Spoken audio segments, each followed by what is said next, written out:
I don't give a fuck if people like my shit, but I do want to help people. So if they don't like it, I'd like to find out why and what they, what I can do differently. But it's a bit like speaking, like when I started speaking from stage, I was so nervous and so shit at it. And I still get nervous and shit at it, but every time I just push myself and jump in the deep end.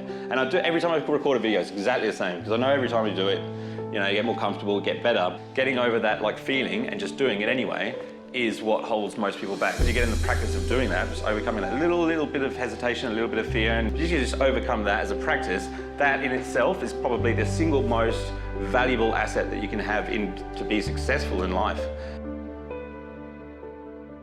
Being able to practice being uncomfortable to do things that you don't want to do in order to have the things that you want to have probably could be the most important habit that someone could develop, I reckon.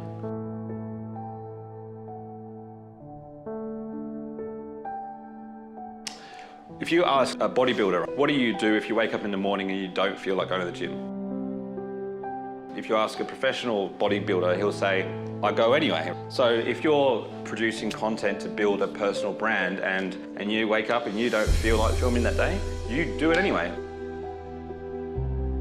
You've got to have the same mentality, otherwise you're not going to be the best. You're going to be mediocre, and mediocre doesn't get results. If you're good at something, you get poor results these days. You've got to be exceptional, if not outstanding. The majority of people are still stuck, way back here where they haven't even done this content yet. My first video on LinkedIn was like, it was ridiculous. I still cringe when I look at my videos. I can get over myself if they're getting something out of it. Happiness is an inside job. You can't get it chasing what's missing. It starts with appreciating what you already have.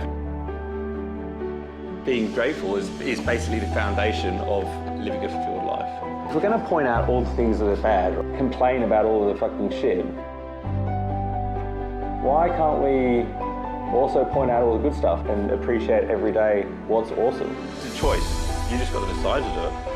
Most people don't do it, so you kind of get some friction, but if you stick at it and you do it every day, things will just come to you. Most people are walking around in a bit of a daze thinking that life happens to them.